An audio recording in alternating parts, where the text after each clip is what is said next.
Voilà, bonjour à tous et à toutes. Je suis Anaïs Dembildo-Aleni. Merci d'être avec nous aujourd'hui pour ce webinaire consacré à la facturation électronique. Nous avons 1 heure ensemble pour bien comprendre le sujet et nous préparer pour le 1er janvier. Nous avons la chance d'accueillir Simon et Sébastien pour en parler avec nous.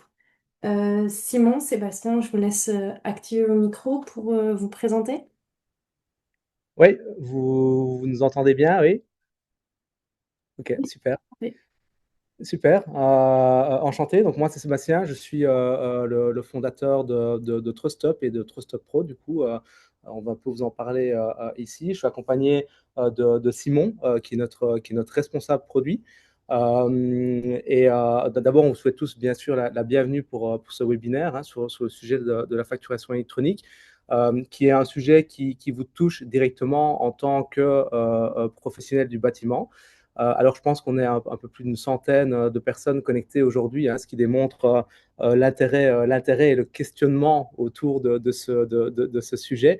Euh, Au total, on a de notre côté organisé depuis une grosse semaine une série de webinaires. On a déjà plus de 500 inscrits, donc on voit que c'est un vrai sujet qui nous préoccupe. Je ne sais pas si on attend encore quelques minutes ou on démarre directement. Anaïs, je ne sais pas ce que tu en penses. Écoute, pour moi, on peut démarrer et de toute façon, il y aura le replay qui sera envoyé à tout le monde. Donc, toutes les personnes inscrites recevront un lien pour le replay ainsi que la présentation PowerPoint quelques jours après le webinaire. Ok, super. Du coup, j'y vais. Justement un point. Oui. Euh, Moi, je vais m'occuper de répondre aux questions-réponses. On a aussi Vincent, vous voyez, qui est dans le call, qui va m'aider à répondre aux questions, qui fait partie de notre service Customer Support. Donc, n'hésitez pas, si vous avez une question en cours de présentation, à utiliser le petit onglet pour les questions et réponses, l'onglet Q&A ou Q&A. Et on le verra et on pourra y répondre en live directement ou par écrit ou directement en interrompant la présentation. Ouais, ça se passe juste en bas de vos écrans, hein. Si vous regardez, vous avez un onglet qui s'appelle questions-réponses. Et donc là, n'hésitez vraiment pas, hein. Simon et Vincent sont là pour jouer les rôles de modérateurs. Comme il l'a dit, il n'hésitera pas à m'interrompre aussi pendant le webinaire s'il y a une question qui touche un slide bien précis ou qui est vraiment intéressante pour l'ensemble des personnes connectées ici avec nous aujourd'hui. Je me lance alors, je démarre. Donc au sommaire aujourd'hui, on va d'abord faire une rapide introduction et le contexte. On va voir, on va comprendre la facturation électronique de manière la plus simple possible. On sait qu'il y a pas mal de questionnements autour de ça. On va également vous parler du réseau PayPal. Qu'est-ce que c'est le réseau PayPal? Ensuite, les obligations légales et le calendrier, c'est hyper important. Et enfin, comment se mettre en conformité avec cette nouvelle législation. Tout à la fin, vous verrez qu'il y aura également une session questions-réponses, Q&A, dans laquelle on a déjà intégré les questions qu'on a reçues ici ces derniers jours, ces dernières semaines. Ce sera aussi l'occasion de reparcourir des questions que vous avez envoyées directement dans le chat. Vous voyez toujours bien mon écran, oui, parce que moi, je ne le vois plus à l'écran, mais ok, super. Oui, c'est bon. Ok, super. Donc, commençons par l'introduction et le contexte. Peut-être avant de commencer, pour ceux qui ne connaissent pas TrustUp Pro, donc notre mission, c'est d'aider les professionnels du bâtiment à développer leur business et à simplifier leurs tâches administratives. Mais du coup, c'est aussi de faire en sorte que ces professionnels soient conformes avec le moins d'efforts possible à la législation. Pardon. Et pourquoi on a décidé d'organiser ce webinaire en partenariat avec Mbuild? On part d'un constat qui est simple, c'est que la majorité des entreprises aujourd'hui, elles ne sont pas prêtes. Or, cette nouvelle règle, cette nouvelle législation arrive dans quelques semaines. Donc, c'est important de se mettre à jour rapidement. On a réalisé, pour information, une petite étude sur 3000 entreprises du bâtiment. Cette étude a notamment été reprise pas mal dans la presse, comme vous le voyez là. Et on se rend compte que 64% des entreprises du bâtiment en Wallonie n'utilisent pas encore de logiciel compatible avec la facturation électronique. Donc, c'est vraiment la raison d'être de ce webinaire.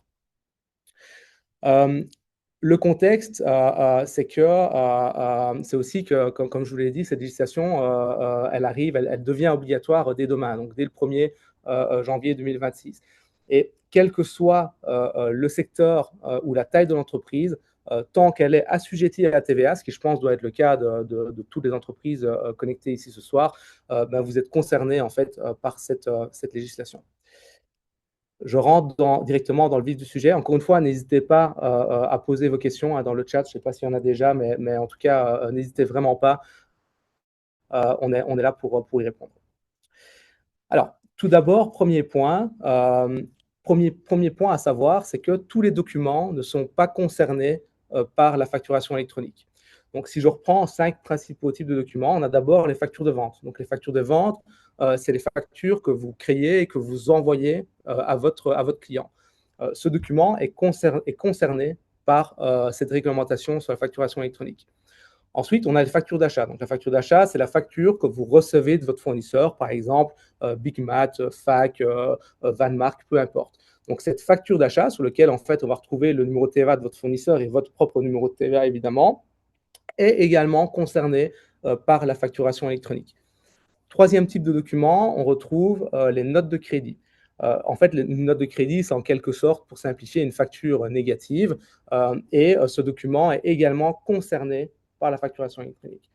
Par contre, tout ce qui est justificatif, c'est-à-dire les souches ou les tickets, donc ça peut être des tickets restaurants, des tickets carburant, peu importe, ces documents ne sont pas concernés par la facturation électronique, au même titre que les devis. Donc ces deux documents-là, en fait, ne doivent absolument pas transiter par le réseau PayPal.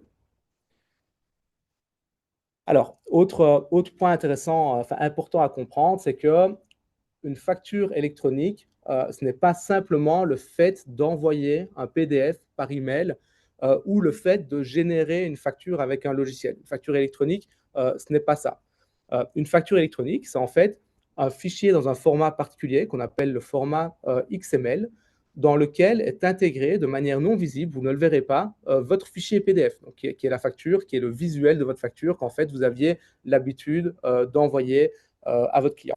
On pourrait en fait en quelque sorte comparer ce fichier donc, à un fichier texte dans lequel on va retrouver un format, c'est le format UL, vous allez voir juste après, qu'on pourrait en fait comparer à un langage, une langue parlée comme l'anglais par exemple.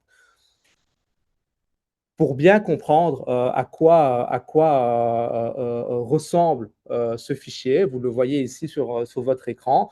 Encore une fois, vous ne le verrez jamais, hein, vous ne verrez jamais ce qui se trouve là-dedans, mais ce fichier XML va être en fait généré automatiquement avec votre logiciel.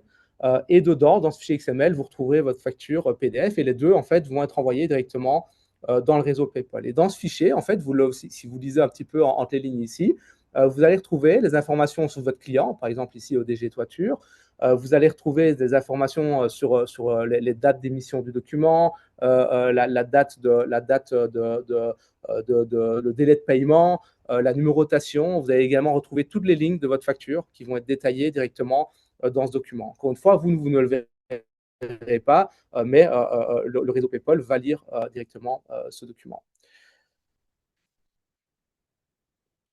N'hésitez pas aussi, hein, si je vais trop vite dans les explications ou autres, n'hésitez pas à le mettre sous forme de questions ou autres, et je peux m'adapter, bien évidemment. Alors, ce format UBL, donc, qui est inclus dans le fichier XML, c'est un peu technique, hein, mais au final, ce n'est pas le plus important de la discussion d'aujourd'hui, mais c'est quand même important de pouvoir vous l'expliquer. Ce format UBL, en fait, il existe déjà depuis 2004, donc ce n'est pas nouveau. Et auparavant, comment ça se passait quand vous envoyiez une facture à votre comptable?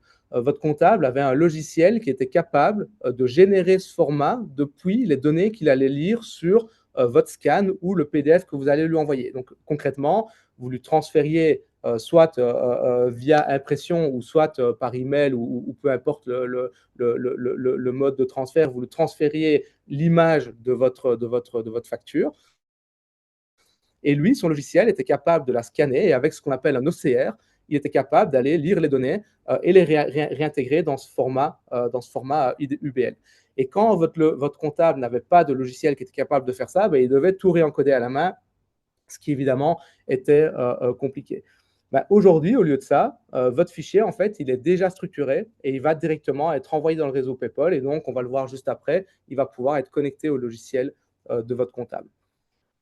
Pour être un peu plus clair, vous avez ici un schéma qui vous montre l'avant 2026 et l'après 2026. Donc avant 2026, comme je vous l'ai dit, vous aviez votre facture, elle partait dans le logiciel du comptable, peu importe la manière. Encore une fois, vous pouviez lui amener une FAR de tous les trimestres, lui, il les scannait et les remettrait dans son logiciel comptable. Vous pouviez lui envoyer dans une boîte de réception, par email ou peu importe. En tout cas, votre facture, elle finissait toujours dans le logiciel de votre comptable. Et le comptable avait, comme je vous l'ai dit, ce qu'on appelle un OCR, donc qui était capable de lire le document et de le transformer dans ce format XML. Dès 2026, ça change complètement. Et en fait, c'est votre logiciel, par exemple ici, notre logiciel, évidemment, TrustUp Pro est capable de le faire. C'est votre logiciel qui va générer directement le bon format de fichier, qui va l'envoyer dans le réseau PayPal. Et une fois dans le réseau PayPal, il va être envoyé soit dans votre logiciel, dans le logiciel de votre client final, si c'est une entreprise, soit dans le logiciel comptable du comptable de votre client. Et en fait, ce qui va se passer, c'est que votre client professionnel, il va devoir choisir si il va accepter la réception PayPal dans son logiciel métier, ou alors si tout ça va arriver dans le logiciel comptable. On va le voir juste après pour que ce soit un peu plus clair. Ça va au niveau des questions Oui. Oui, tout à fait. Ok, super. Alors, pourquoi cette obligation, cette législation? Il y a 4 raisons principales. La première, c'est une question d'harmonisation européenne. Avant PayPal, chaque pays avait ses propres normes, ses propres formats, ses propres portails. Résultat, en fait, c'était une sorte de jungle administrative et c'était impossible de bien gérer tout cet aspect-là à l'échelle européenne. La deuxième raison de cette obligation, elle est économique et légale. L'Europe veut rendre la facturation plus traçable, plus sécurisée. Alors évidemment, l'Europe avec ça veut éviter les fausses factures et la fraude à la TVA. On ne va pas le cacher, c'est une certitude. L'Europe veut suivre les flux financiers en temps réel, améliorer la collecte TVA. En fait, il faut vous rendre compte que c'est un énorme enjeu budgétaire au niveau européen. La troisième raison, c'est une raison technologique. En fait, aujourd'hui, l'Europe veut digitaliser les entreprises, surtout les PME et les artisans. Donc, on veut éviter les doubles saisies, on veut éviter les envois manuels. Et en fait, l'objectif, c'est de réduire le coût administratif qui est lié à ça et rendre les entreprises plus efficaces et plus compétitives, notamment par rapport à des marchés externes comme les marchés américains ou d'autres marchés. Et enfin, la finalité, l'objectif long terme, c'est que toutes les entreprises d'Europe puissent échanger leurs documents professionnels sans friction, comme si elles étaient dans le même pays avec la même langue. Il faut bien vous rendre compte que le marché américain est un marché énorme, le marché européen est un marché énorme. Par contre, les marchés de chaque pays individuel, ils ne peuvent pas concurrencer des plus gros marchés comme le marché américain. Donc, en fait, ce que veut l'Europe aujourd'hui, c'est que demain, une entreprise espagnole puisse communiquer dans la même langue avec une entreprise belge ou néerlandaise ou peu importe. Donc, ça, c'est vraiment l'objectif. Alors, est-ce que c'est possible de tirer des avantages de cette législation? C'est aussi une question qu'on reçoit beaucoup. Alors, heureusement, oui, c'est possible. Nous, on voit trois principaux gains et on va vous les expliquer. Le premier, c'est un gain de temps. Avec la facturation électronique, c'est terminé les envois manuels, les impressions et les mails à relancer, tout ça se fait directement automatiquement. Donc la facture, elle est générée, elle est transmise en quelques secondes depuis votre logiciel. Vous n'avez rien à faire. Par exemple, vous créez votre facture dans le logiciel TrustUp Pro, elle est automatiquement envoyée via le réseau PayPal. Et en fait, votre client, il va directement la recevoir dans son logiciel de gestion sans que vous n'ayez rien à faire. Donc, il n'y aura plus d'encodage à faire. À l'inverse, vous, demain, vous allez chez votre fournisseur de matériaux. Par exemple, je vais reprendre BigMat au hasard. La facture que va vous générer BigMat, elle va directement arriver dans votre logiciel TrustUp Pro ou dans votre logiciel comptable en fonction du point de réception que vous aurez choisi. On va le voir encore une fois juste après pour vous expliquer la différence entre point d'envoi et point de réception. Donc ça, c'est le premier avantage, c'est le gain de temps. Deuxième avantage, c'est la diminution du risque d'erreur. Donc ça veut dire qu'il n'y a plus de fausses saisies, plus de copier-coller hasardeux, de problèmes de numérotation. Les factures, elles ne peuvent plus être perdues, modifiées, mal interprétées. Le logiciel, en fait, va valider la cohérence et la conformité légale avant l'envoi. Donc, vous serez sûr qu'une facture qui part dans le réseau PayPal, elle est légale, elle est conforme et que vous n'aurez jamais de problème par rapport à ça. Donc, par exemple, une TVA mal encodée, un montant arrondi à la main, aujourd'hui, ça peut entraîner un rejet. Donc, du coup, avec PayPal, qu'est-ce qui se passe? C'est que la facture, en fait, elle passe dans une vérification automatique via notre logiciel avant d'être transmise, ce qui garantit en fait qu'elle sera acceptée du premier coup et que vous n'avez pas de problème, de risque futur lié à cette facture.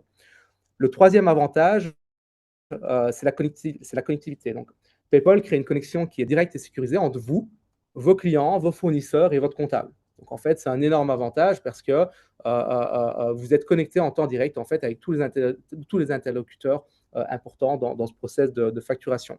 Ce qui est génial, c'est que votre comptable, en fait, il va recevoir les factures automatiquement, sans transfert manuel. Il n'y a plus besoin de devoir lui imprimer, on oublie des factures, on en perd, etc.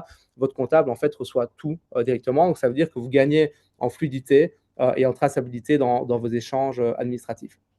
Donc, par exemple, vous envoyez une facture à un fournisseur, un syndic, une entreprise publique, peu importe, mais en fait, elle va directement arriver dans son système comptable ou dans son logiciel interne, sans besoin d'avoir un email, sans de risque que ça passe dans les spams, sans erreur, sans accusé de réception, etc. Vous êtes sûr que ça part directement au bon endroit. Un avantage, alors je ne sais pas combien de personnes ici connectées utilisent déjà notre logiciel TrustStop Pro. Mais un avantage, par exemple, dans notre logiciel, c'est que dès à présent, pour ceux qui utilisent la fonctionnalité de rentabilité de chantier, en fait, elle va pouvoir se calculer pratiquement sans aucun effort. Avant, vous deviez scanner ou importer vos documents pour les attribuer à un chantier et calculer automatiquement votre rentabilité sur le chantier grâce à ça. Mais en fait, demain, ça s'est terminé parce que votre facture de fournisseur, elle va directement arriver dans votre logiciel. Vous n'aurez plus qu'à cliquer pour sélectionner le chantier qui est lié et ça impactera directement votre rentabilité en direct dans le logiciel. Ce qui est génial, c'est que si vous avez en plus de ça connecté votre compte bancaire au logiciel, ce qui est le cas de la majorité de nos utilisateurs, de nos clients, vous pouvez également calculer vos liquidités par chantier en temps réel en fonction de si la facture a été payée ou non. Donc ça, c'est vraiment un gros avantage que vous pouvez tirer de cette législation. Alors, on a beaucoup parlé du réseau PayPal. Donc, sur ce point 3, on va voir qu'est-ce que le réseau PayPal. Si vous me permettez, je bois juste un petit coup d'eau parce que je parle beaucoup tout seul. Donc. Alors, s'il y a des plombiers dans le webinaire, dans la salle, si je dois faire un petit parallèle, PayPal, c'est un peu comme le réseau d'eau d'une maison. Il fut un temps, lointain, on est d'accord, mais il fut un temps où chacun amenait ses bidons d'eau à la main. On peut comparer l'eau en fait aux factures PDF. Et donc, il devait aller chercher à la main et les amener à la main.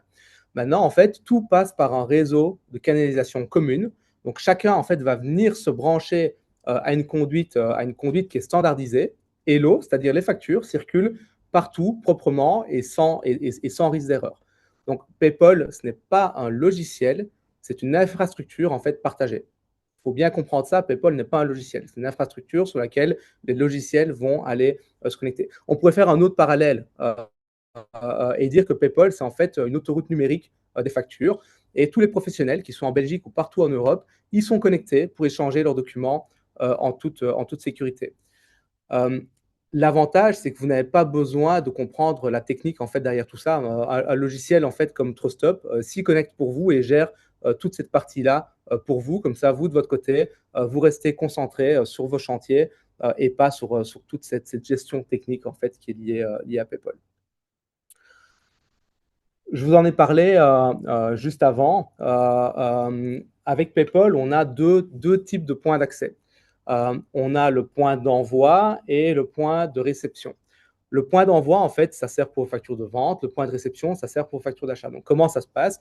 Au niveau du point d'envoi, vous créez votre facture avec un logiciel. Donc, par exemple, ici, un autre logiciel TrustStop Pro. Votre facture est générée et génère directement le fichier XML dans le bon format. Il est automatiquement transféré dans le réseau PayPal et votre logiciel du client ou le logiciel comptable de votre client en fait reçoit directement votre document sans rien. Donc en fait, vous n'êtes même plus obligé d'envoyer votre document par email. Vous pouvez le faire, mais vous n'êtes même plus obligé. Il va le recevoir directement dans son logiciel. Pour la réception, c'est exactement la même chose, mais c'est l'inverse en fait. C'est le logiciel de votre client qui va éditer votre facture. Donc par exemple, BigMat, un logiciel qui édite ses factures, va les générer le bon format de fichier XML, va le transférer dans le réseau PayPal et ce document va automatiquement arriver dans votre logiciel, ici dans ce cas-ci dans le logiciel TrustStop. Alors, ça va au niveau des questions, ouais. Oui, je pense que la question principale qui est revenue plusieurs fois, c'est le côté de logiciel comptable et du logiciel client. Je pense qu'il est bien important de comprendre qu'on peut avoir qu'un seul point de réception, mais je pense qu'on y arrive plus tard encore. Ouais, on va tous en parler, Mais ouais. donc, en fait, on peut avoir un seul logiciel qui fait la réception des documents PayPal. Et il n'y a pas d'obligation que ce soit le logiciel comptable. C'est la question qui revenait. C'est le choix de l'entrepreneur, donc votre choix de choisir si c'est directement avec le logiciel de votre comptable ou si c'est un logiciel métier comme Trust Pro qui vous facilite par exemple la gestion de la rentabilité de vos chantiers, des choses comme ça. Donc c'est vraiment, il n'y a pas d'obligation que ça aille directement chez le comptable. Mais Ouais, par contre, c'est l'un ou l'autre, mais pas l'un et l'autre. ouais, tout à fait. Encore une fois, hein, n'hésitez vraiment pas à la moindre question que vous avez. Je le rappelle, hein, en bas de votre écran, vous avez un petit onglet questions-réponses. Donc, on a deux personnes ici, hein, Simon et Vincent, qui peuvent y répondre en direct. Donc, n'hésitez vraiment surtout pas à poser vos questions. Alors, on arrive au quatrième point qui concerne les obligations légales et le calendrier. Alors, la première chose, c'est de comprendre qui aujourd'hui est concerné par à la fois l'envoi et la réception PayPal. Euh, euh, A priori, je pense que, encore une fois, toutes les entreprises ici présentes sont assujetties à la TVA, mais peuvent avoir des comportements de fonctionnement différents, donc des modes de fonctionnement différents. Et ici, on a trois situations qui sont possibles. La première, c'est que vous ne rédigez jamais de facture. Bon, a priori, ça ne devrait pas arriver, en tout cas dans le secteur du bâtiment, ça ne devrait pas arriver. Dans ce cas-là, mais vous êtes quand même assujetti à la TVA, dans ce cas-là, vous devez obligatoirement être point de réception PayPal pour recevoir vos factures, parce que sinon, vous ne pourrez même plus les déduire. Donc, c'est hyper important d'être point de réception. Par contre, vous n'avez pas besoin d'être point d'envoi. Mais encore une fois, je pense qu'ici, personne n'est concerné par cette ligne. Alors, le deuxième cas qui est le plus intéressant et qui est le sujet au plus de questions, c'est vous ne facturez qu'à des particuliers. Vous ne facturez jamais à des professionnels. Tous vos clients sont des particuliers. Alors là, il y a une subtilité. C'est pour ça que vous voyez qu'il y a un petit point d'exclamation. C'est qu'il suffit qu'une seule fois sur l'année, vous ayez à faire une facture B2B, par exemple de la sous-traitance. Par exemple, vous travaillez, vous refaites la devanture d'une pharmacie. Il aura besoin d'une facture avec son numéro de TVA. Peu importe. Ou demain, vous devez revendre un véhicule à une société.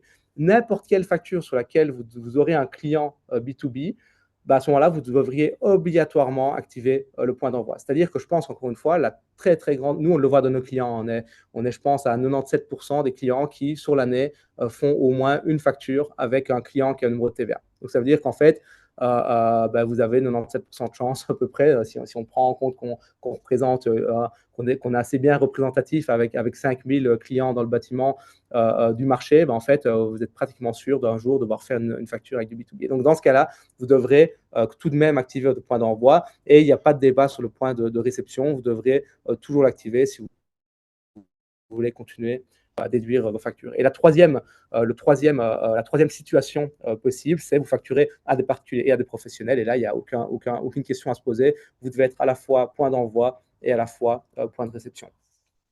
Alors, petite information importante, tous les coûts qui sont liés à votre mise en conformité PayPal, donc par exemple, un logiciel comme le nôtre, si demain vous achetez un logiciel, enfin vous prenez un abonnement à un logiciel comme le nôtre, ben, ce coût est déductible à 120%. C'est important. Alors, cinquième point, comment se mettre en conformité? La première étape, d'abord, c'est de vérifier si vous êtes concerné. Bon, comme on l'a vu juste avant, a priori, ça devrait être le cas. La deuxième étape, c'est de choisir un logiciel compatible PayPal. C'est le cas de TrustUp Pro, pardon. C'est le cas d'autres logiciels sur le marché, hein. Il y en a d'autres sur le marché qui sont compatibles ou vont l'être. Mais attention, si aujourd'hui, par exemple, vous utilisez un logiciel étranger, un logiciel français, parfois un logiciel américain, un logiciel allemand, peu importe, et il y en a beaucoup qui utilisent des logiciels étrangers, attention que la législation PayPal, c'est une législation européenne, mais qui n'est pas encore appliquée dans tous les pays. Et c'est pour ça qu'aujourd'hui, on retrouve une majorité de logiciels, par exemple français, qui ne sont pas encore prêts pour PayPal, ce qui pose problème, parce que eux, leur obligation légale est reportée à dans un peu plus longtemps, donc, ça n'arrive pas au 1er janvier, ce qui fait que les logiciels ont un peu plus de temps de se mettre en conformité. Sauf que pour leurs clients belges, Si eux n'ont pas cette fonctionnalité, en fait, vous avez un gros problème. Ça veut dire que vous ne serez pas en légalité à partir du 1er janvier. Donc, c'est important de bien choisir un logiciel qui est compatible PayPal. Et enfin, la troisième chose, c'est simplement configurer en fait votre point d'accès dans votre logiciel. Alors, généralement, ça se fait de manière assez simple. En tout cas, dans le Note, celui qu'on connaît, ça se fait en 2 clics. En fait, ça prend 30 secondes pour activer son point d'envoi, son point d'accès. Et ça, vous pouvez le faire directement dans les paramètres dans le logiciel. Donc, de votre côté, en fait, encore une fois, ici, on parle pour notre logiciel à nous. Hein, on ne connaît pas tous les logiciels du marché non plus, mais il n'y a aucune action technique à faire, il n'y a aucune inscription sur PayPal à réaliser de votre côté. Le logiciel s'occupe absolument de tout. Pour ceux qui utilisent notre logiciel et qui ont déjà activé, par exemple, la liaison bancaire, la liaison bancaire, il y a quelques manœuvres, quelques manipulations à faire. Ici, ce n'est même pas le cas, en fait. Vous ne devez même pas vous inscrire à un service externe. Le logiciel fait absolument tout pour vous. C'est ultra simple, vous n'avez vraiment pratiquement rien à faire. Peut-être ça concerne plus les personnes ici qui utilisent déjà notre logiciel. Hein. C'est ce que je viens d'expliquer en fait très brièvement. Hein. Comment ça va se passer concrètement? La première étape, vous allez avoir un formulaire directement disponible dans le logiciel pour valider, activer votre point d'accès. Ensuite, vous allez, quand vous envoyez un document, avoir l'option d'envoi via PayPal qui va être disponible directement. Ce sera une case à cocher qui sera automatiquement cochée quand il s'agit d'un client professionnel. Et ensuite, simplement, dans l'historique de votre document, où vous avez l'habitude de voir si votre document a bien été envoyé, s'il a été ouvert par votre client, si votre facture a été payée, en fait, dans cet historique, vous verrez également le statut d'envoi via PayPal. Donc, vous verrez ici, dans ce cas-ci, que le document a bien été envoyé par PayPal. En tout cas, c'est ce que nos clients aujourd'hui voient sur le logiciel.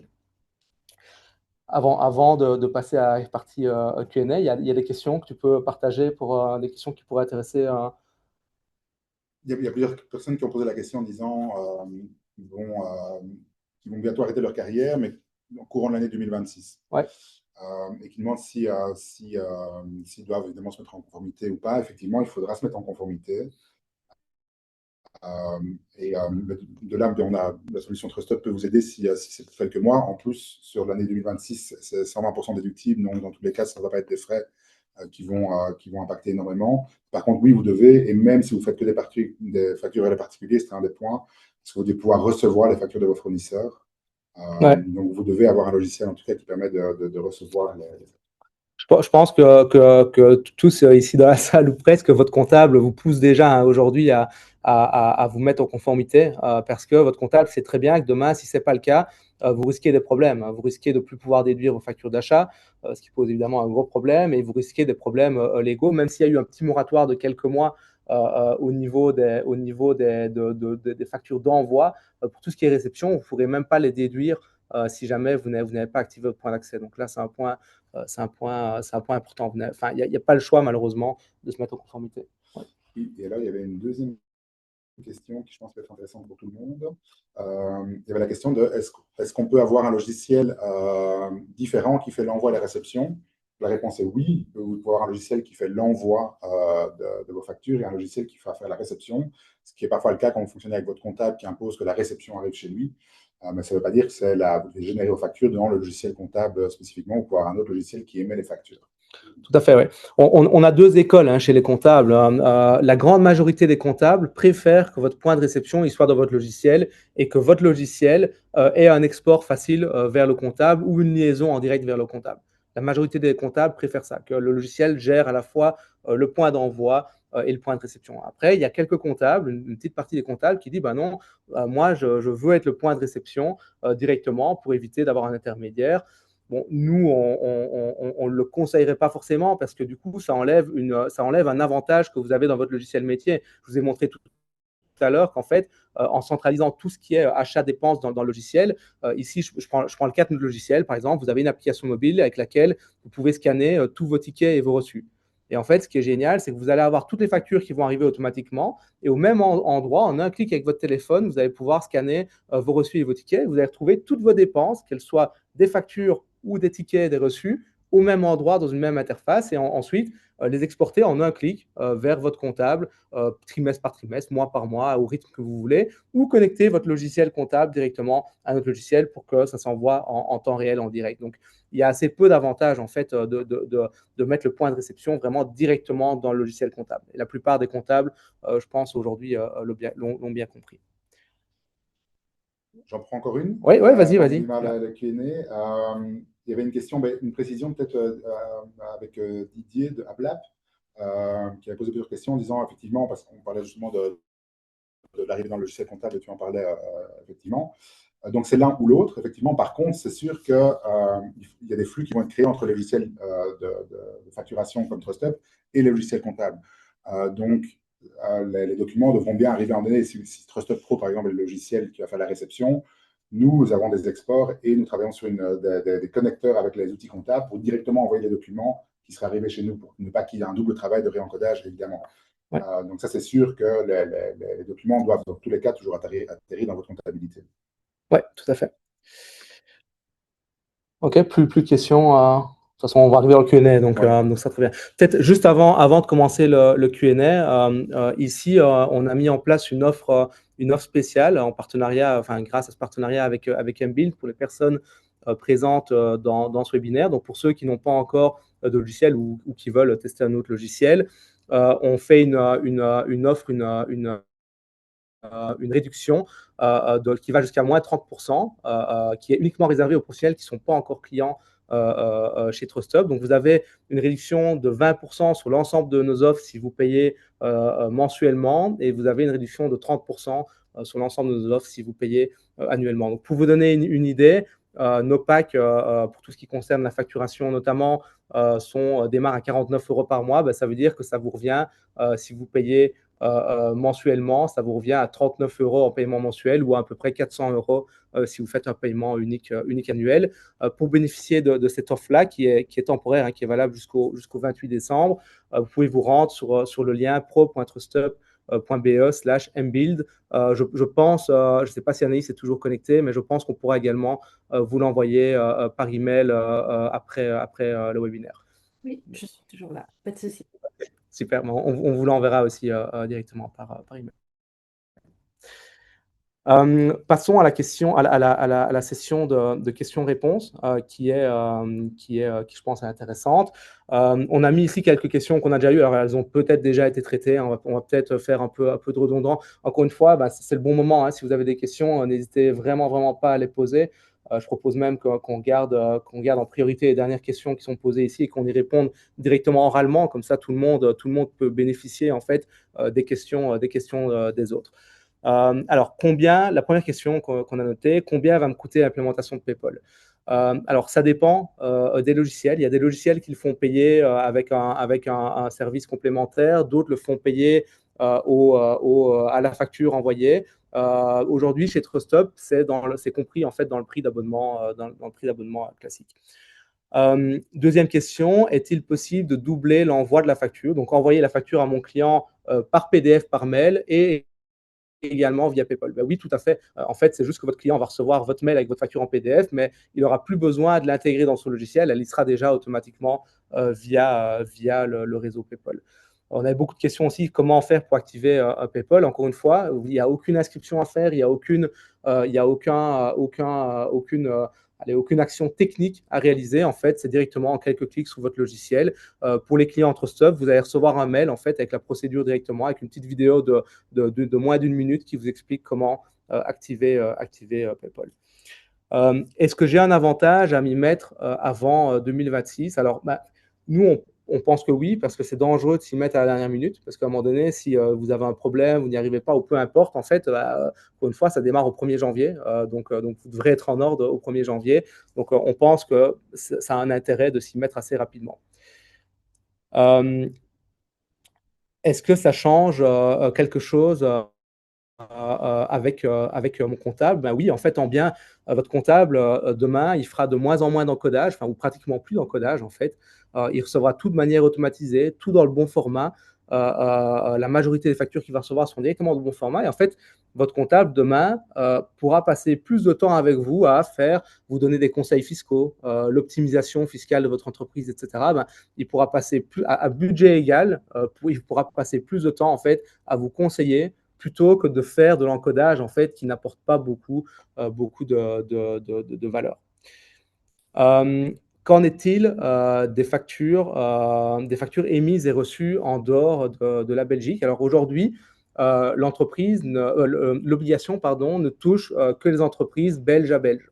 Donc ça veut dire que si vous achetez sur Amazon en France, par exemple, ou un logiciel aux États-Unis, ben, les factures ne doivent pas, ces factures ne devront pas transiter dans PayPal. Mais ça arrivera dans le futur, étant donné, comme je vous l'ai dit, PayPal est une obligation européenne d'ici 2030. Il y a des pays qui sont déjà prêts, l'Italie est en avance, par exemple. Il y a des pays qui ne sont pas encore prêts. La France, ce sera pour septembre 2026, donc ça arrive assez rapidement. La Belgique, c'est pour le 1er janvier 2026. Qu'en est-il des justificatifs de dépenses du quotidien? Comme on l'a vu dans la présentation, tout ce qui est tickets restaurant, de carburant, de parking ou d'achat quotidien, en fait, qui ne sont pas considérés comme une facture, ils ne sont pas concernés par la facturation électronique via PayPal. Donc tout ce qui est ticket de caisse et compagnie, station-service, directement, c'est pas concerné par l'obligation. Qu'en est-il pour mes factures envers les particuliers? Dans ce cas-là, en fait, rien ne change. Elles ne sont pas obligées de transiter par le réseau PayPal. Donc, en fait, la procédure est exactement la même qu'elle était avant 2026. Je vais faire une petite précision sur la partie étrangère, enfin pour les factures avec l'étranger, parce que c'est une question qui est revenue également ici. Ouais. En tout cas, pour l'instant, en Belgique, c'est vraiment entre entreprises belges, B2B, que l'obligation est là, comme l'a dit Sébastien. Par contre, ça n'empêche pas de pouvoir, avec le logiciel, le facturer à l'étranger, comme TrustUp Pro. Il n'y aura juste pas l'option de pouvoir envoyer par PayPal. Par contre, de plus en plus d'entreprises, même si la législation n'est pas encore d'application dans les pays, sont déjà connectées au réseau PayPal. C'est-à-dire, si vous avez un fournisseur français, par exemple, qui est déjà connecté au réseau PayPal, vous recevrez déjà ces factures dans votre boîte de réception, dans votre logiciel belge. Mais ils n'ont pas d'obligation de le faire. Donc, c'est plus des volontés individuelles. Donc, voilà, c'est juste pour repréciser ça. Donc, voilà, c'était la question. Il y avait une question par rapport à l'offre. C'est bien jusqu'au 28 novembre, pardon. Apparemment, j'ai dit 28 décembre, j'ai fourché, mais c'est jusqu'au 28 novembre. Pardon. Il faut savoir qu'on n'a vraiment pas l'habitude de faire des promotions chez TrustUp. On a un produit qu'on considère au prix juste. Là, c'est vraiment exceptionnel par rapport justement à ce partenariat avec Mbuild. Donc, ce n'est pas le genre d'action qu'on a l'habitude de faire. Je pense qu'on a pratiquement jamais fait en fait, de promotion historiquement par le passé. Alors, j'ai une question ici aussi de Abran qui demande est-ce qu'il sera possible de communiquer et de refuser une facture via le réseau PayPal et du coup de ne pas faire de note de crédit? Alors, c'est très important et c'est une question qui est intéressante parce que PayPal offre un canal de communication autour des documents, mais ce n'est qu'un canal de communication. Donc, c'est-à-dire que vous pouvez rejeter le document qui a été reçu, mais ça n'exempte pas la personne qui vous a envoyé la facture de devoir faire une note de crédit. Donc ça, c'est très important. Les documents qui sont envoyés dans le réseau sont considérés comme une facture finale qui est envoyée. Donc, s'il y a des commentaires, s'il y a des approbations partielles ou autres, il faut une note de crédit et ils doivent renvoyer une nouvelle facture. Très important. La deuxième chose aussi, c'est que c'est une couche supplémentaire au-dessus du réseau PayPal qui n'est pas obligatoire. Et donc, tous les logiciels de facturation ne mettent pas en place ce canal de communication. Donc, il se peut également que la personne ne reçoit jamais votre réponse, en tout cas au démarrage. Tout le monde va le faire à un moment donné, mais dans les étapes, en tout cas, de démarrage, ce n'est pas une obligation. Donc, tous les logiciels ne sont pas compatibles avec la partie de communication autour des documents dans PayPal. Ouais. Je vois qu'il y a une question de Jean-Marc. Si je n'ai que des clients particuliers, est-ce que j'ai besoin de PayPal juste pour mes factures d'achat? C'est ce dont on a parlé juste avant. Si je reviens ici, alors en effet, vous n'avez besoin de PayPal que pour la partie réception et pas la partie envoi. Par contre, encore une fois, attention, demain, vous avez le moindre client qui, à un moment donné, vous demande une facture. Ça peut être une société de management, vous travaillez dans des bureaux, vous travaillez pour une pharmacie, enfin, peu importe, quelqu'un qui est assujetti à la TVA, en fait, vous aurez besoin à ce moment-là d'être déjà point d'envoi PayPal, sinon vous n'allez pas pouvoir le facturer tout simplement. Idem si vous devez revendre une machine, une camionnette ou peu importe à une autre entreprise, ou si vous facturez en sous-traitance ou peu importe, en fait, dès que vous allez émettre une facture avec un numéro de TVA, ce qui arrive encore une fois dans 97% des cas, là vous serez obligé d'être également point d'envoi, sinon vous ne pourrez pas envoyer votre facture à votre client. Alors, une autre question qui est posée ici, je les prends au fur et à mesure, hein, donc on va essayer de toutes y répondre. Si ce n'est pas oralement, ce sera par écrit. Donc, les factures qu'on reçoit directement, on me demande Brico, restaurant, est-ce qu'il n'y a pas d'envoi PayPal? Peut-on les scanner et les injecter nous-mêmes dans la plateforme? Alors, logiquement, une facture Brico, elle arrivera par PayPal. Si c'est une facture avec une TVA et autres, si c'est un achat et que vous avez un compte client chez Brico ou chez Bigmat ou autre, ça devrait arriver. Par contre, si c'est un achat avec une souche TVA où il n'y a pas eu de facture, à ce moment-là, effectivement, elle pourra être rentrée manuellement, en tout cas dans notre plateforme Trust Pro. Il y a moyen de la scanner. On a une application mobile également, on peut la scanner directement via son GSM, la créer comme dépense et du coup l'encoder manuellement en plus des dépenses qui arriveraient via le réseau PayPal. Ouais, il y a une question, est-ce que mon comptable pourra me donner accès à son logiciel PayPal? Encore une fois, PayPal n'est pas un logiciel, hein. PayPal, c'est une interface de communication entre un logiciel émetteur et un logiciel récepteur. Donc, il n'y a pas vraiment de raison que votre comptable vous donne accès à son logiciel PayPal. Par contre, il peut décider d'activer le point de réception, comme on l'a dit, dans son logiciel comptable. C'est la slide qui est juste ici. Donc, il peut très bien dire, moi, je veux, c'est même ça encore avant, je pense, qui est plus clair. Voilà, c'est ceci. Je peux être le point de réception sur le logiciel comptable. Donc ça, votre comptable peut le faire, mais en tout cas, encore une fois, PayPal n'est pas un logiciel, c'est juste en fait un réseau de communication. C'est juste comme vous pourriez comparer ça. Tu avais donné une bonne métaphore hier que j'ai oubliée. Oui, en fait, c'est un réseau postal. Il faut vraiment le comparer à la poste. Le plus simple, c'est de le comprendre comme ça. En fait, quand on veut envoyer un courrier qui est ma facture, si j'envoie un courrier, je mets une adresse dessus et je peux la distribuer via n'importe quel bureau de poste. Par contre, c'est l'adresse qui est dessus qui va déterminer où elle doit aller et il peut y avoir qu'une seule boîte aux lettres qui va la recevoir. Donc, c'est la même chose. La réception peut être faite que dans un seul logiciel de réception. Ouais. C'était ça la. Ouais. Voilà. On peut continuer les questions. Oui, il y avait une question qui demandait à quel logiciel comptable on sera connecté. Alors, la première chose, c'est qu'il y aura un export qui exportera. Enfin, l'avantage qu'apporte PayPal, c'est que il y a maintenant une structuration des documents dématérialisés, des factures dématérialisées via le format XML, UBL que Sébastien a expliqué. Et tous les logiciels comptables doivent s'adapter pour pouvoir ingérer ces formats. Donc ça, c'est vraiment important. Ce qui fait que rien qu'en exportant ces fichiers, l'import dans les logiciels comptables seront beaucoup plus faciles. À côté de ça, on travaille aussi sur des connecteurs spécifiques vers certains logiciels comptables. On posait la question, il y en a quand même déjà pas mal, mais dans les questions, dans les points, on peut dire importants, on pourra se connecter à Bob, à Odoo, à TuneField, à Winbooks, Horus, Xero. Donc voilà, tous ces logiciels-là, les gros logiciels comptables exacts aussi seront des logiciels sur lesquels on pourra se connecter pour faire de la synchronisation de documents. Tout à fait. Je pense que ça représente 99% des logiciels du marché sont connectés en fait. Ouais. Alors, il y avait aussi une question, je l'ai vu passer, mais je ne sais plus où elle est, qui est importante aussi. Comme on ne peut avoir qu'un seul point de réception, si vous êtes déjà inscrit sur un logiciel pour un point de réception et que vous voulez changer et venir, par exemple, chez Trust Pro, vous devez d'abord vous désinscrire depuis l'autre logiciel. Le nouveau logiciel ne peut pas, en votre nom, vous désinscrire de votre logiciel. Sinon, ce serait un peu compliqué de pouvoir désinscrire pour les autres. Donc, c'est vous qui devez faire la démarche de vous désinscrire là où vous étiez inscrit avant de pouvoir vous inscrire dans le nouveau logiciel. Donc, ça, c'est important aussi dans la démarche. Vu qu'il n'y a qu'un seul point de réception, c'est la seule méthode qui existe pour l'instant. Si vous voulez savoir si vous êtes déjà enregistré, il y a un site, je vais le mettre dans le chat, qui s'appelle directory.paypal.eu, qui permet, en tapant votre numéro de TVA, de savoir si vous êtes déjà enregistré dans le réseau PayPal en tant que réception. Par contre, ça ne donne pas le logiciel dans lequel vous êtes. Donc là, il faudra faire appel à votre mémoire. On mettra le lien, si vous voulez, dans le chat. On pourra aussi le renvoyer par email. par la suite. Oui.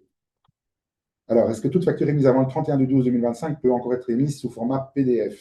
Alors, oui. En fait, elles pourront encore après, d'ailleurs. La seule chose qu'elles devront être également, en plus, être envoyées sur le réseau PayPal à partir du 1er janvier. Donc, euh,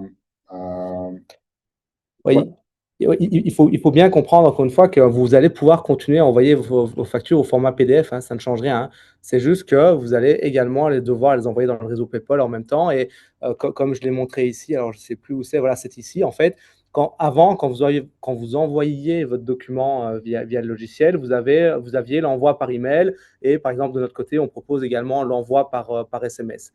Demain, en plus de ça, vous aurez la petite case de PayPal, mais vous pourrez continuer à l'envoyer par email, par SMS, à l'imprimer et à le télécharger. Vous pourrez l'envoyer par n'importe quel canal, n'importe quel format, mais il devra dedans y avoir le réseau PayPal qui sera automatiquement coché s'il s'agit d'une facture vers un professionnel.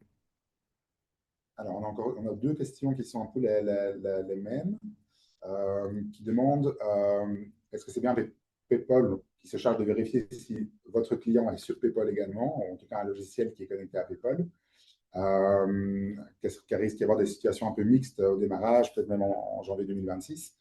Alors, effectivement, en fait, il n'est pas possible d'envoyer via le réseau PayPal si la personne à qui vous l'envoyez n'est pas sur le réseau. Nous, dans Trust Pro, on vous l'indique. Donc, il y a différents cas d'erreur qui peuvent arriver.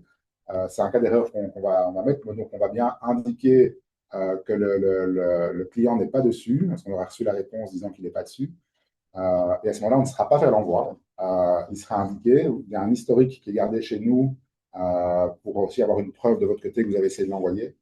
Par contre, vous pourrez la réenvoyer dans le futur une fois que votre fournisseur sera enfin, votre client sera sur le réseau. Mais en tout cas, vous aurez une preuve dans notre outil, comme on le voit là dans l'historique, qu'on voit sur l'écran qui est affiché. Vous aurez la preuve qu'en tout cas, il y a eu une tentative d'envoi vers PayPal, mais que le destinataire n'était pas présent sur le réseau au moment où vous l'avez envoyé.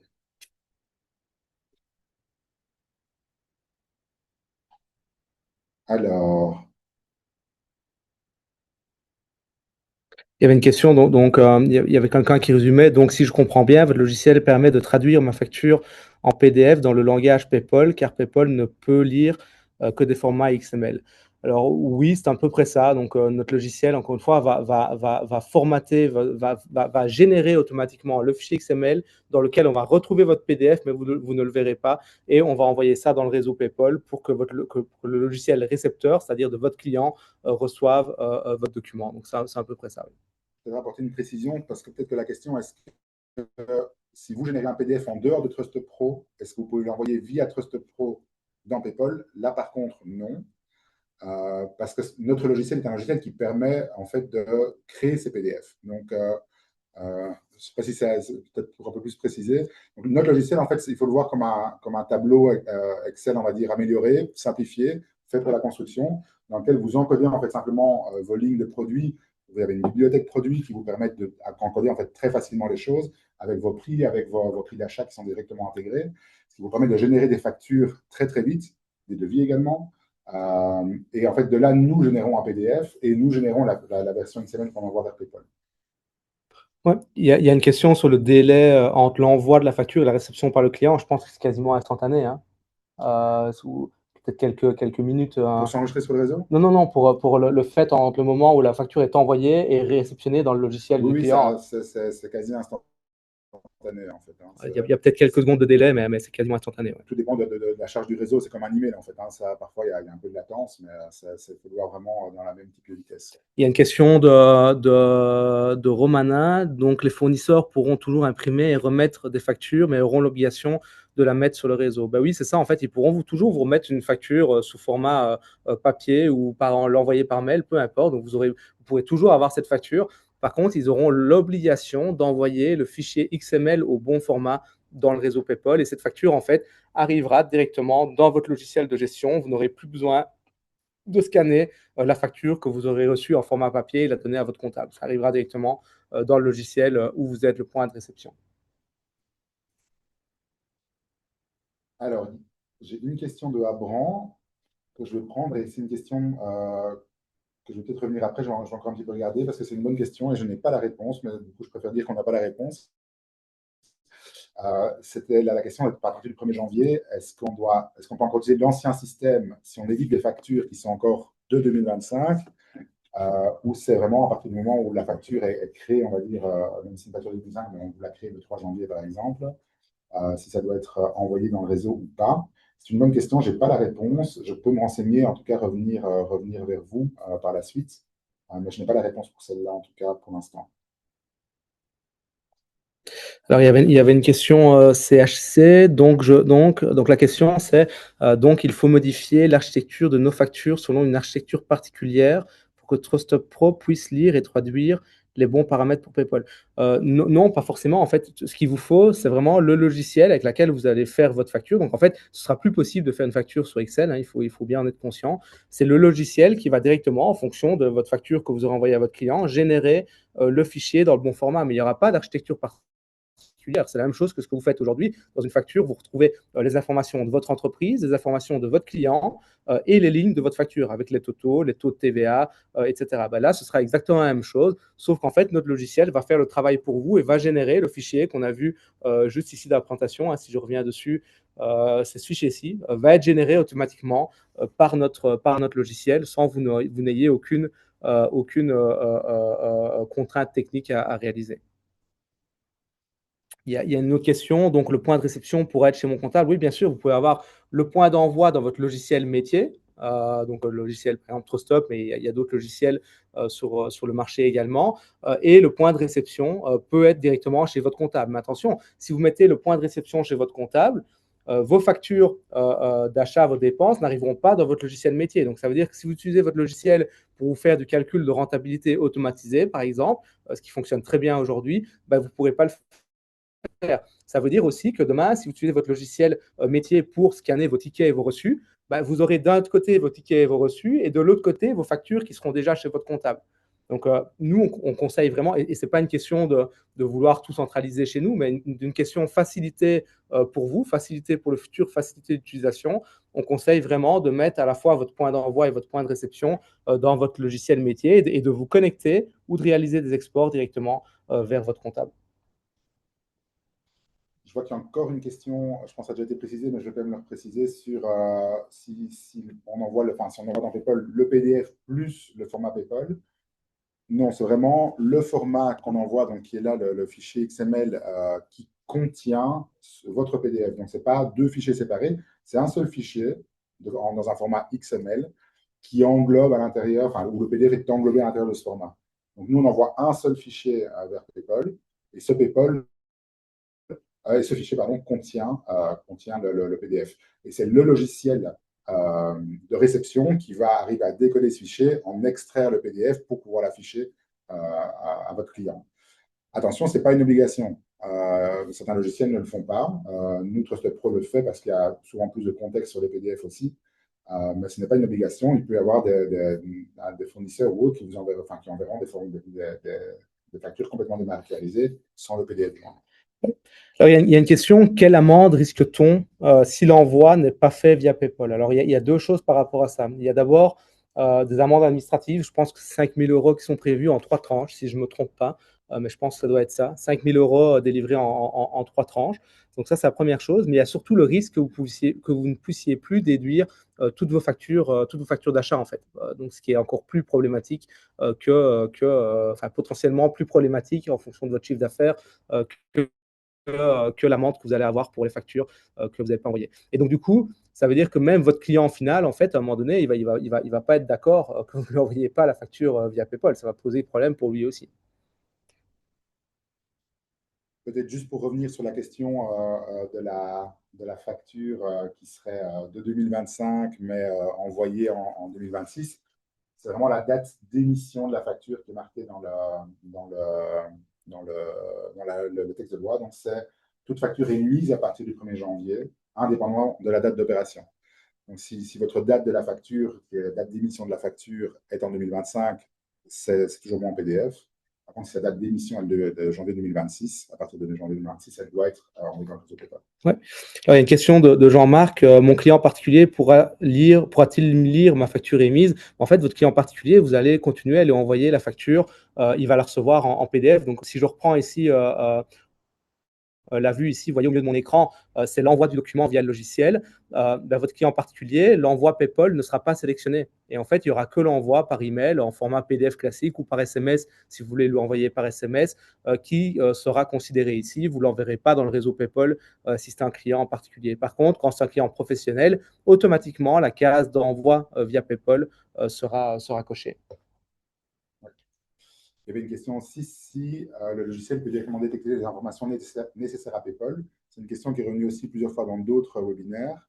En fait, la seule chose que nous avons besoin en tant que logiciel pour pouvoir envoyer une facture à votre client, c'est son numéro de TVA. C'est un peu l'adresse de destination qui fonctionne comme l'email ou comme l'adresse postale.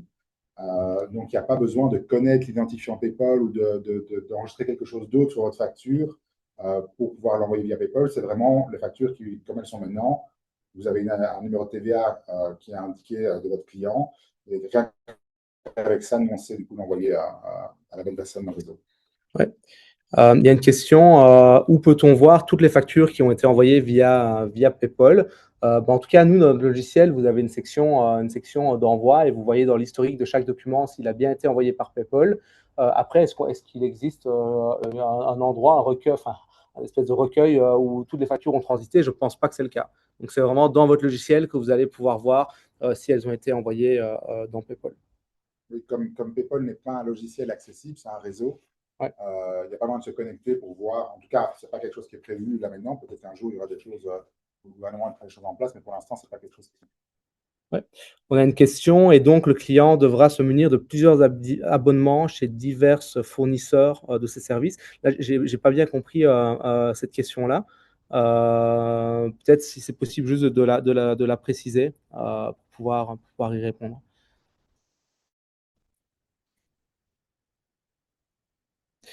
Il y a une question, mon comptable pourra donc lui-même mettre mes factures sur PayPal. En fait, à partir donc tout ce qui est facture d'envoi, c'est de votre côté que ça devra se passer. Ce n'est pas via votre comptable. Vous devez avoir un logiciel qui est à minima point d'envoi. Ça, c'est le minimum que vous devez avoir. Il faut bien, c'est un point important. Le logiciel que vous utilisez pour émettre votre facture, à minima, il doit être point d'envoi PayPal. Le point de réception, vous pouvez le mettre dans votre logiciel ou chez votre comptable, ça ne change pas grand-chose. Mais votre logiciel avec lequel vous émettez vos propres factures doit au minimum être point d'envoi. Alors, il y a aussi une autre question qui revient sur la partie de si les fournisseurs ne sont pas prêts ou autres. Je veux dire, par exemple, vous émettez, votre fournisseur n'est pas sur le réseau encore. Donc, comme je l'ai dit précédemment, vous le verrez dans l'historique de quel envoi a été fait et vous verrez que ça n'a pas échoué.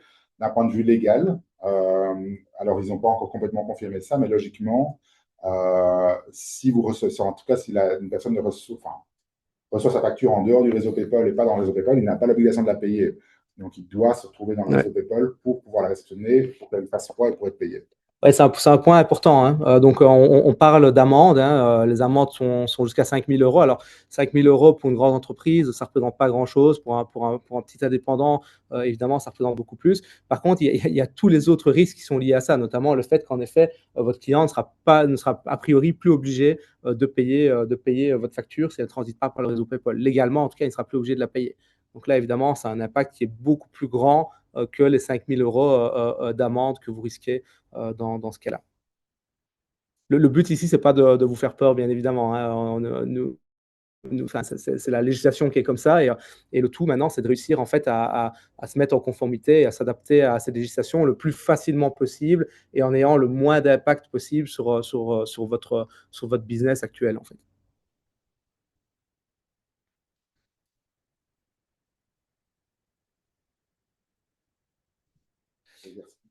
Oui, je te laisse continuer. Vas-y. Moi, j'avais de nouveau la question, et donc je vois qu'il y a peut-être une incompréhension par rapport à la question sur un point. C'était les factures PayPal envoyées à l'étranger où l'obligation n'est pas encore là, donc d'être dans le réseau PayPal. Donc, la question est posée, est-ce que ce sera bon parce qu'il y a un PDF inclus dans le réseau PayPal? Mais non, puisqu'elle ne passera pas dans le réseau PayPal, donc il n'y aura pas de PDF envoyé. Mais par contre, dans ces cas-là, vous pouvez toujours envoyer votre PDF comme avant. Si vous utilisez un outil comme TrustUp Pro, on le voit sur l'écran là pour l'instant, dans la partie du milieu 2, nous, notre envoi est simultané. Donc, quand vous allez envoyer, si l'envoi est possible via PayPal, vous aurez la case et vous pourrez la cocher, elle sera cochée automatiquement en 2026. Mais en parallèle, vous aurez toujours l'option d'envoyer par PDF. Alors, votre flux de fonctionnement, en tout cas dans TrustPro, ne change rien. Vous créez votre facture, vous cliquez sur envoyer. Si c'est un client qui peut recevoir par PayPal, la case sera cochée, ça s'enverra. Vous aurez l'option de l'envoyer par PDF et par email. S'il n'est pas dans PayPal, il y aura toujours l'option PDF email qui est là et vous avez juste à cliquer sur envoyer, le flux ne change pas. En tout cas, dans notre outil. Ouais. Au niveau de timing, Anaïs, je ne sais pas si c'est 17 heures, parce que je vois le temps et combien de questions on doit encore prendre, parce qu'il y en a encore beaucoup. Donc on peut continuer. On peut continuer. Hein. Oui, je me doute. On peut encore répondre à deux, trois questions. D'autres questions, Ok.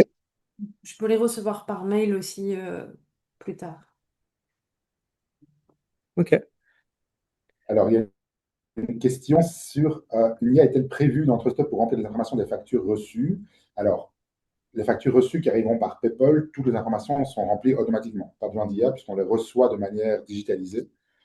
Par contre, une IA est en cours de déploiement par rapport à tout ce qui est l'encodage des dépenses manuelles, donc par exemple votre ticket restaurant ou des choses comme ça. Une fois que vous la scannerez, l'IA en tout cas va détecter au maximum les informations pour faciliter l'encodage, pour qu'il y ait juste à relire et corriger éventuellement s'il y a une erreur.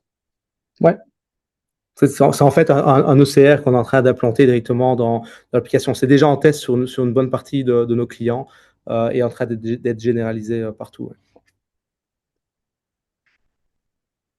Romanin qui demande, donc si je comprends bien, toute société doit avoir son propre point d'envoi, car sinon la facture pourrait être considérée comme non émise. Oui, c'est à peu près ça, oui. Et en tout cas, si vous n'êtes pas point d'envoi, ben, votre client professionnel, évidemment, pourra légalement refuser de payer votre facture. On a une question encore qui n'a pas encore été posée dans notre type, qui est par rapport aux informations qui ne sont pas des informations comptables.